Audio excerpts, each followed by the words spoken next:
السلام علیکم میرے سبھی لسنرز. آج میں پھر سے حاضر ہوں اپنے چینل اردو ناولز الاؤڈ پر دشمن جاں ناول کے ساتھ، جس کی رائٹر ہیں فاطمہ شاہد، اور یہ اس کی 26ویں ایپیسوڈ ہے. جلدی سے ناول کو کنٹینیو کرتے ہیں. آپ چینل کو سبسکرائب کر لیں، ساتھ ساتھ لائک، شیئر اور کامنٹس کریں. روما کمرے میں بیٹھی تھی، سامنے کھلا ہوا سوٹ کیس جس میں وہ ایک ایک کر کے کپڑے اور ضروری سامان رکھ رہی تھی. الماری کے کونے میں ابھی بھی کچھ کپڑے لٹک رہے تھے، مگر اس کے ہاتھ کانپ رہے تھے، جیسے ہر چیز سمیٹنا اس کے دل کے ٹکڑے بکھیرنے کے مترادف ہو. اسی لمحے دروازہ چرچرا کر کھلا اور ماں جبی بیگم اندر آئیں.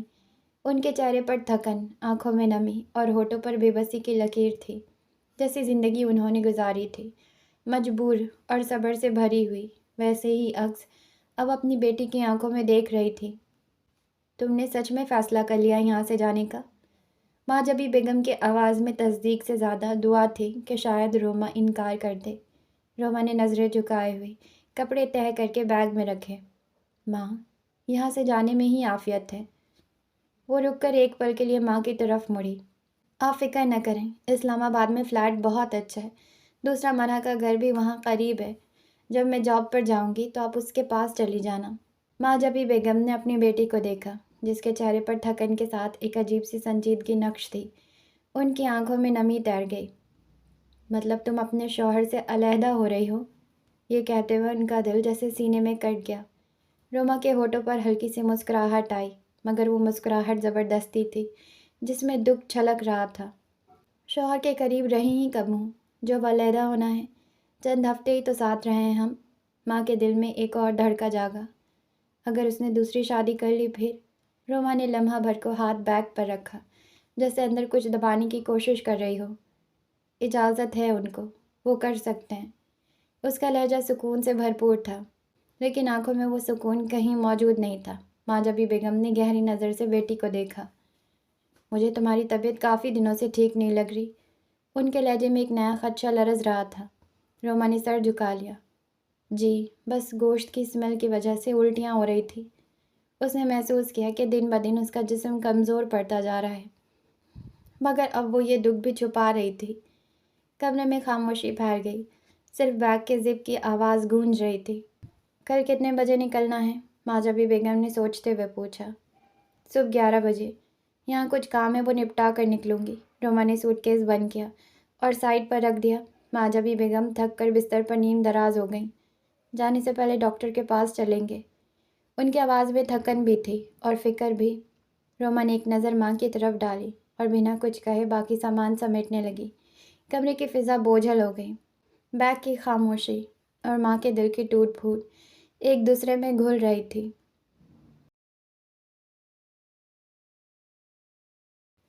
رات کے 10 بج رہے تھے. لندن کے گرین وچ کا موسم حزب معمول ہڈیوں کو چیر دینے والی سردی لیے ہوئے تھا. کھڑکی کے شیشوں پر دھند جمی تھی اور ہیٹر کے باوجود کمرے میں ایک سناٹا سا طاری تھا. فاطمہ دبک کر کمبل میں بیٹھی تھی. اسی لمحے دروازہ چرچرا کر کھلا اور شہسوار کمرے میں داخل ہوا. تم کمرے میں کیوں آئے ہو؟ فاطمہ کی نگاہ سر سے پاؤں تک اس پر جمی تھی، تیکھی اور کڑوی. شہسوار نے ہلکی سی مسکراہٹ کے ساتھ رسٹ واچ کلائی سے اتاری. کیا مطلب کیوں آیا ہوں؟ سونے کے لیے آیا ہوں. صبح بھی تم نے سونے نہیں دیا. فاطمہ نے دانت بھینچے. تم یہاں نہیں سو سکتے. وہ اب جیکٹ اتار رہا تھا. تو میں کہاں جاؤں؟ اپنی شاہی سواری لے کر؟ محترمہ ذرا غور فرمائیے. باہر لاؤنج ہے، وہاں جا کے سو جاؤ. شہسوار نے جیکٹ ہینگ پر ٹانگی تو لمحہ بھر کے لیے فاطمہ کے دل کی دھڑکن بے وجہ تیز ہوئی. سوری، وہ جگہ چھوٹی ہے میرے لیے. اس نے بڑی سنجیدگی سے انکار کیا. فاطمہ نے جھلا کر کشن زمین پر پھینکا. تو پھر زمین پر سو جاؤ. شہسوار نے جرابیں اتارتے ہوئے کہکہا دبایا. مجھے سردی بہت جلدی لگ جاتی ہے، اور ویسے بھی موسم بہت خراب ہے. میں زمین پر نہیں سو سکتا. اگر تم نے بیڈ پر سونے کی کوشش کی تو یقین کرو میں پوری رات فلیٹ سے باہر گزار دوں گی. فاطمہ کی دھمکی پر اس کی آنکھیں لمحے بھر کو دیکھیں، مگر پھر اس نے ضبط سے میٹریس الماری سے نکالا، فرش پر بچھایا اور خاموشی سے لیٹ گیا. فاطمہ حیران رہ گئی. اسے توقع تھی وہ ضد کرے گا، بحث کرے گا، مگر یہ خاموشی اسے الجھا گئی. وہ سوچنے لگی، آخر شہسوار اتنی آسانی سے ہار کیسے مان گیا؟ کمرے میں نیم اندھیرا تھا. باہر چاندنی کھڑکی سے اندر آ رہی تھی اور خاموشی کو مزید گہرا کر رہی تھی۔ فاطمہ نے کمبل منہ تک تان لیا اور آنکھیں بند کی ہی تھی کہ اچانک بیڈ ہلکا سا لرزا۔ اس کی آنکھیں پھٹ گئی۔ اس نے ادھر ادھر دیکھا مگر کمرے میں کوئی نہ تھا۔ دل کو بہلا کر پھر لیٹ گئی۔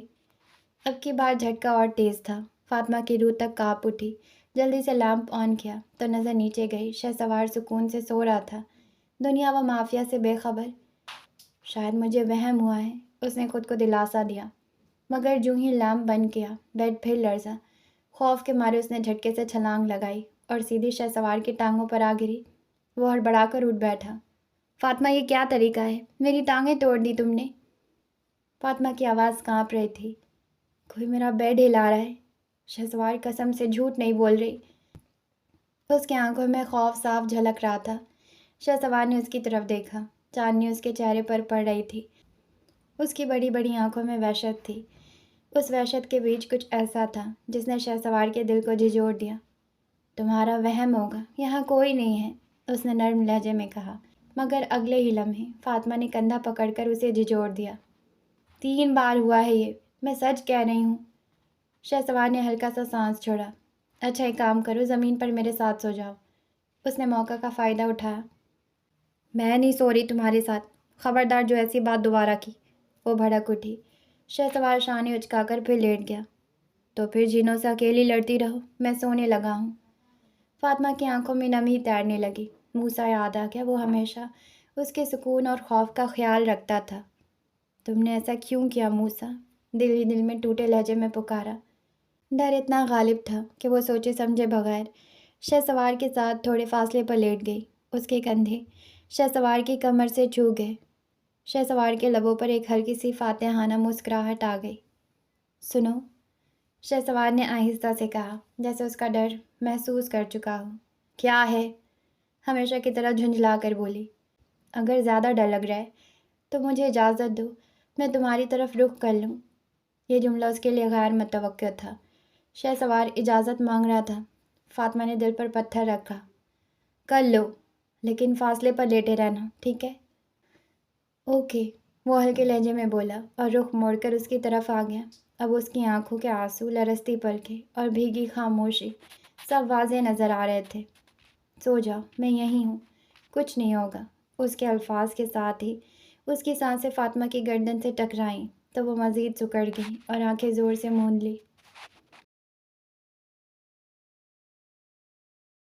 سورج کی کرنیں آسمان کو سنہری روشنی میں نہلا رہی تھی۔ پاکستان میں صبح کے 8 بج رہے تھے۔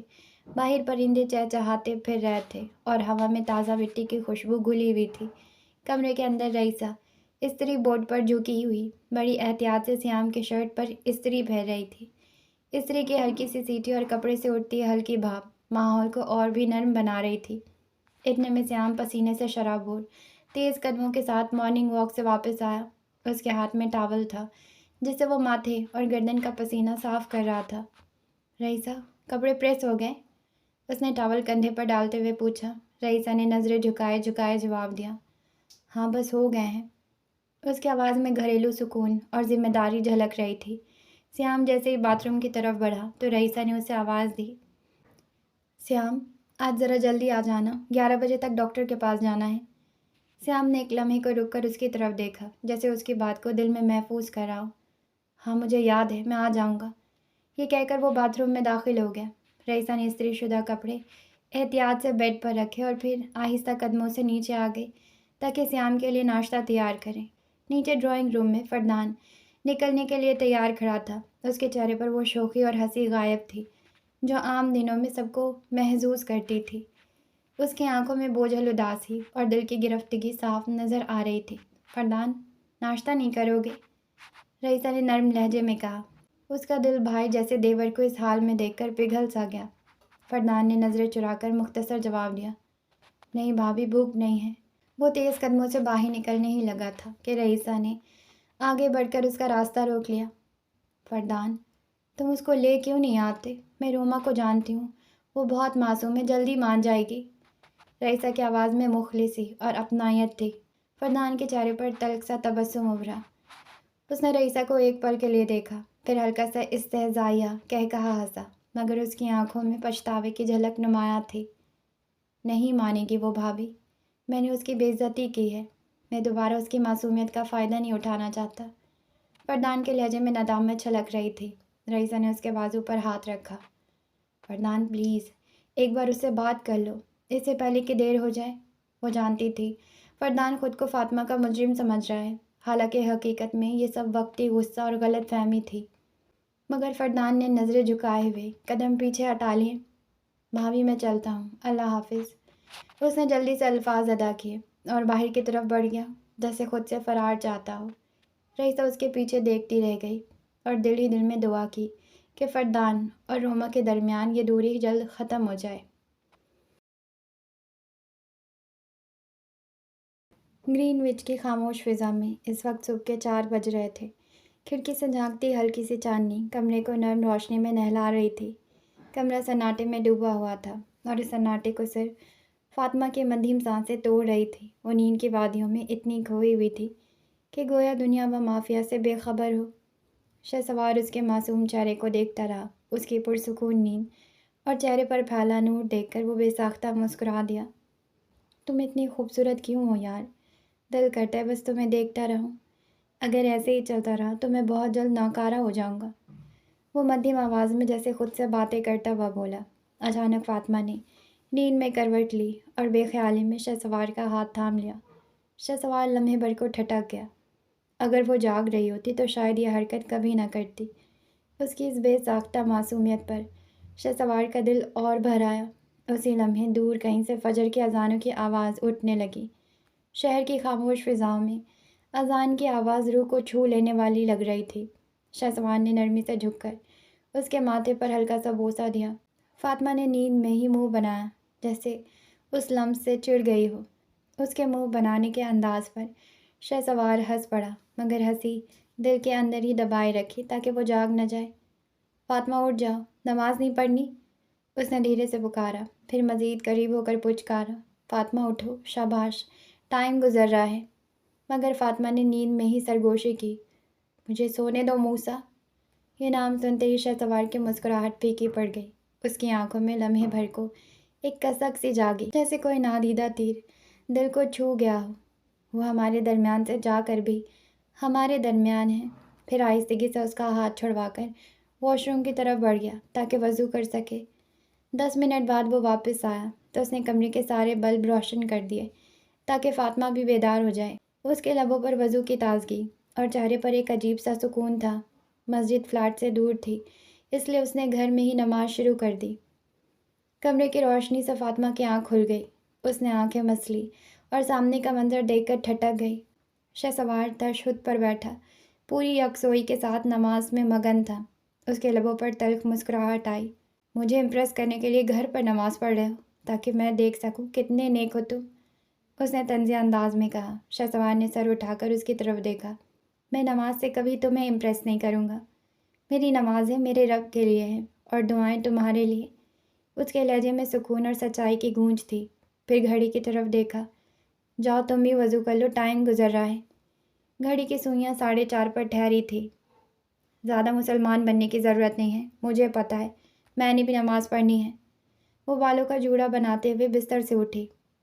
مجھے مسلمان بننا بھی نہیں، مجھے مومن بننا ہے۔ فاطمہ قدم روک کر پلٹی۔ مسلمان اور مومن دونوں ایک ہی ہوتے ہیں، اس نے جیسے آخری دلیل دی۔ شہسوار نے گہری سانس لی۔ ایک نہیں ہوتے۔ مسلمان اللہ کو مانتا ہے اور مومن اللہ کی مانتا ہے۔ مسلمان بننا پہلا قدم اور مومن منزل ہے میری۔ فاطمہ لمحہ بھر کو خاموش ہو گئی۔ یہ الفاظ اس کے دل پر اثر کر گئے۔ وہ جانتی تھی سچ یہی ہے، ہم سنتے بہت ہیں مگر مانتے کب ہیں؟ اللہ کی باتوں پر عمل کے بغیر زندگی سکون کیسے پا سکتی ہے؟ بغیر کچھ اور کہے وہ واش روم کی طرف بڑھ گئی تاکہ وضو کر سکے۔ واپس آئی تو شہسوار دعا میں مشغول تھا۔ اس کے ہاتھ اٹھے ہوئے تھے اور آنکھوں سے آنسو بہہ رہے تھے۔ فاطمہ دروازے پر کھڑی بس اسے دیکھتی رہی۔ دل میں سوالوں کا طوفان اٹھا کہ آخر وہ دعا مانگتے ہوئے اتنا ٹوٹ کیوں رہا تھا؟ وہ کیا مانگ رہا تھا جو اتنی شدت سے اس کی آنکھوں سے بہہ رہا تھا؟ فاطمہ نے نماز مکمل کی اور سلام پھیر کر ہاتھ سمیٹے۔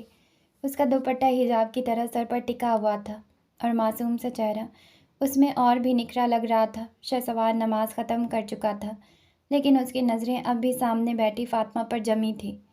وہ بے اختیار مسکرا اٹھا۔ فاطمہ نے اچانک نظریں اوپر اٹھائی تو وہ سیدھا اس کی گہری آنکھوں میں جا ٹھہری۔ ایسے کیوں دیکھ رہے ہو؟ اس نے ذرا چونک کر پوچھا۔ شہسوار نے ہلکی سی مسکراہٹ کے ساتھ جواب دینے کی بجائے سوال کیا۔ کیا میں نہیں دیکھ سکتا؟ فاطمہ نے کوئی جواب نہ دیا۔ اس نے نظریں جھکا کر ہاتھ دعا کے لیے اٹھا دیے، لیکن جیسے ہی ہتھیلیاں اٹھی اس کے دل میں ایک طوفان سا امڑ آیا۔ آنکھوں سے آنسو بہنے لگے۔ یادوں کا سارا سیلاب اسے بہا لے گیا۔ موسیٰ کا نام، اس کی محبت، اپنی ماں کی بے بسی، سب کچھ ایک ایک کر کے دل پر وار کرنے لگی۔ بس یاد نہیں آیا تو وہ شخص جو اس کے سامنے بیٹھا تھا، اس کی ہر سانس کو اپنی نگاہوں میں قید کیے ہوئے تھا۔ شہسوار نے دعا ختم کر کے جائے نماز طے کیا اور آرام سے ٹیبل پر رکھ دیا۔ میں واک کے لیے جا رہا ہوں، چلو گی میرے ساتھ؟ اس نے عام سے لہجے میں پوچھا۔ فاطمہ کا لہجہ تھکا ہوا تھا۔ نہیں، مجھے کہیں نہیں جانا، تم جاؤ۔ اس کی آواز میں نہ سختی تھی نہ نرمی، بس ایک اجنبیت سی۔ اوکے، گیٹ لاک کر لینا۔ اور ہاں، آج مجھے میٹنگ کے لیے بھی جانا ہے، بزنس یہیں سیٹ کرنے کی سوچ رہا ہوں، اس کے سلسلے میں بات کرنی ہے۔ شہسوار نہ جانے کیوں اسے اتنی تفصیل بتا رہا تھا۔ مجھے ان باتوں میں کوئی انٹرسٹ نہیں، تم نے جانا ہے تو جاؤ، نہیں جانا تو مجھے سونے دو۔ اب کی بار اس کے لہجے میں تپش تھی۔ آخر وہ کیوں ہر بات بتاتا جا رہا تھا؟ شہسوار خاموشی سے واش روم گیا، ٹریک سوٹ پہنا، بس ایک مختصر سا اوکے بائے کہا اور کمرے سے باہر نکل گیا۔ فاطمہ بھی بستر پر لیٹی ہی تھی کہ شہسوار کا موبائل بجنے لگا۔ اس نے چونک کر دیکھا۔ حد ہے، انسان فون تو ساتھ لے جاتا ہے۔ اس نے ناگواری سے منہ بنایا۔ مسلسل بیل پر اس نے فون اٹھا کر اسکرین دیکھی، وہاں صرف ایک لفظ جگمگا رہا تھا، امی۔ فون مسلسل بج رہا تھا۔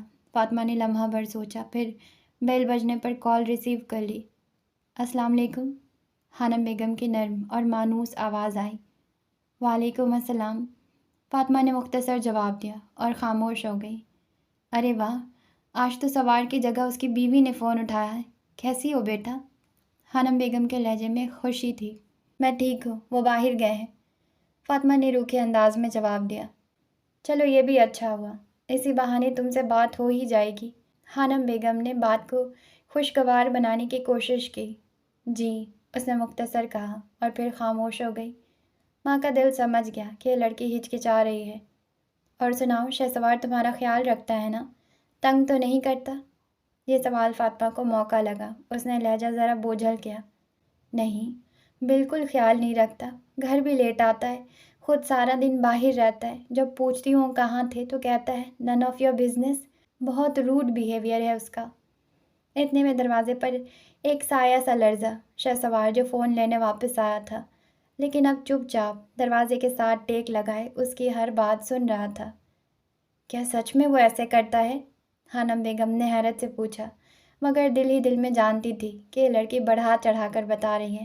آخر وہ شہسوار کی ماں تھی، اپنے بیٹے کو زیادہ اچھے طریقے سے جانتی تھی۔ فاطمہ نے ایک اور تیر چلایا۔ جی بالکل، ہر وقت ڈانٹتا ہے، سارے گھر کے کام کرواتا ہے۔ پھر اچانک اس کی نظر نیچے پڑی کالے جاگرز۔ نظریں اوپر اٹھائی تو شہسوار کھڑا مسکرا رہا تھا اور آنکھوں سے اشارہ کرنے لگا، جاری رکھو، رک کیوں گئی؟ فاطمہ کا دم گھٹنے لگا۔ آنٹی وہ آ گیا ہے، آپ اس سے بات کر لیں۔ اس نے جلدی سے موبائل شہسوار کی طرف اچھالا۔ شہسوار نے ہنستے ہوئے فون کیچ کیا۔ کیا ضرورت تھی یہ بکواس کرنے کی؟ 2 کوڑی کی عزت رہ گئی میری، اب وہ کیا سوچے گا، جیسے میں مری جا رہی ہوں اس کے پیچھے۔ فاطمہ کمبل میں منہ چھپا کر اندر ہی اندر خود کو کوسنے لگی۔ شہسوار موبائل لے کر ڈرائنگ روم میں آ گیا، صوفے پر بیٹھا۔ السلام علیکم امی۔ وعلیکم السلام، کیسے ہو؟ بہو نے تو تمہاری بڑی شکایتیں لگائی ہیں، خانم بیگم نے مصنوعی غصے میں کہا۔ شہسوار کھلکھلا کر ہنس پڑا۔ جی، آج پہلی دفعہ موقع ملا ہے آپ کی بہو کی شکایتیں سننے کا۔ شکایتوں کی فہرست ذرا لمبی ہے، اس نے ذرا بلند آواز میں کہا تاکہ فاطمہ کے کانوں تک پہنچے۔ جھوٹ بول رہی تھی وہ؟ خانم بیگم نے پوچھا۔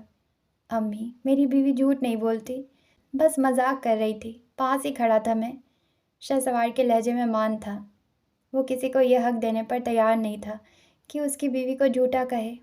اچھا، مطلب اب وہ راضی ہے تم سے؟